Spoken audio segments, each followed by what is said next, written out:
Hello, everyone.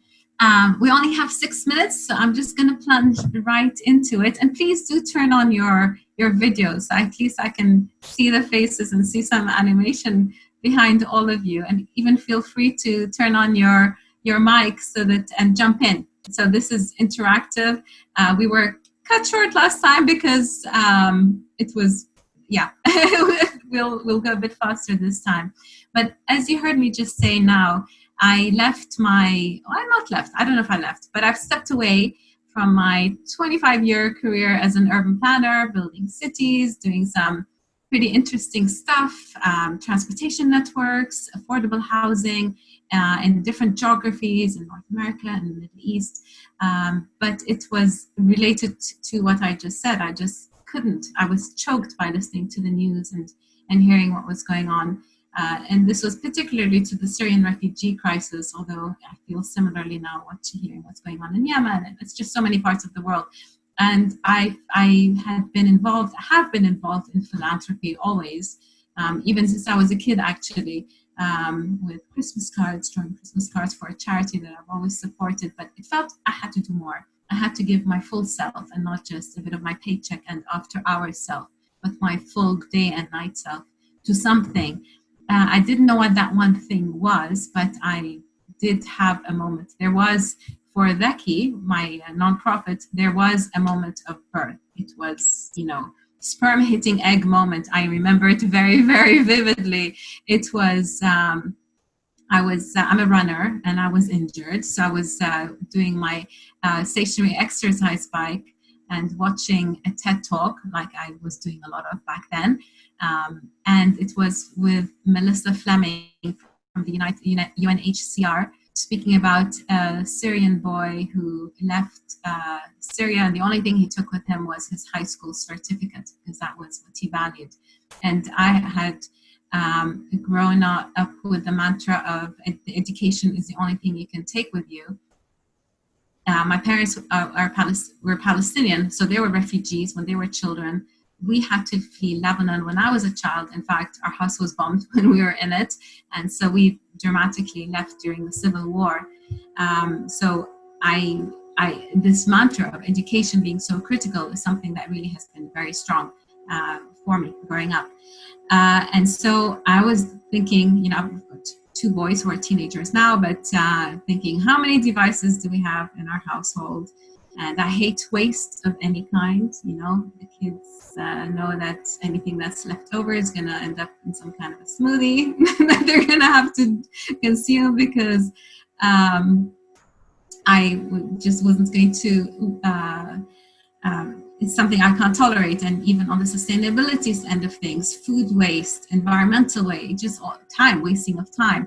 So I thought, well, how many devices do we have in our household that are still perfectly good? So why don't I do something about that? And there is education, a whole generation of children that's missing out on their education. And that's how it started.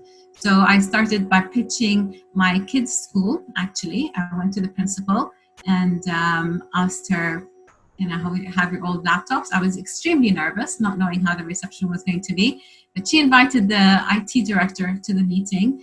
And he said, well, actually, I love what you're doing. Can I join your team? I said, yes, please, can you join my team? Because I know what I want to do, but I have no idea how to get there, because I'm not in technology. I'm not a programmer myself, which is, a shortcoming. Everybody should know a little bit of programming. And I've learned along the way, actually, in these 5 years that I started Dhaki. I would pop in. We live in another country now, but for the first year, I would drop the kids off, pop into his office, and I think I got a mini computer science degree with 20-minute increments every morning. And that's how it all started. A lot of people started rallying behind the cause, people who had the logistics. There are so many aspects to it. It's a full-fledged business. We get the laptops, we image them. So we have 70 gigs of content that's on the laptops, that's interactive, that's gamified, nothing static. And, from National Geographic and Oxford University Press and some great content that's on there. And then we get the laptops to organizations that work with the kids. And then there's an end-of-life e-waste partner as well. But just putting the devices out there isn't enough. I quickly learned, because the recipients, the teachers who are working with the children may not have any digital skills, digital literacy. So this is what we're there to do. And actually, for me, you'll see this on our website, education is a human right, but digital literacy today is a human right as well. Because if the kids don't have these basics that we all take for granted, then they can't even get to the front door. And with automation and AI, all the manual labor jobs are going to be so scarce in any case. So it's absolutely critical. And for us as well, for me, it's just as important to learn how to learn as much as what to learn. So this is what my goal is, to have inquisitive learners, children who are coming, many of them actually have never been there. They could be teenagers who've never been to school because they've been there's been a school gap for 5 years, and they were, so it's a very dire situation of the kids that we're working with. And then it's amazing how technology and learning with computers changes them. Actually, it's motivating and everything and what have you. And I'm just noticing we've got 28 seconds, but there's a couple of questions like, how is mixing your background plus kids? How do you do the teaching? There's a lot that we've got a teacher training toolkit and resources, and we keep in close contact with the schools, with the organizations that receive laptops from us. So we don't just leave them and go. We keep that very strong connection, and this is our learning as well. And we've got 1 more minute. Has national politics come as a challenge with my work as refugees? Actually, I've particularly partner with organizations. We don't go to so far we haven't gone to the governmental entities. They're taken care of.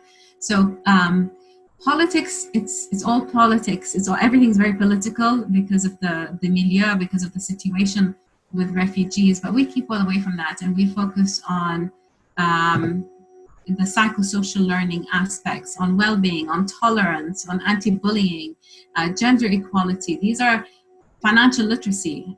My kids don't even learn financial literacy at school. I never studied financial literacy, but these are the things that we want to bring forward to the kids, and just be non-governmental, non-sectarian, non-everything, but inclusive. It's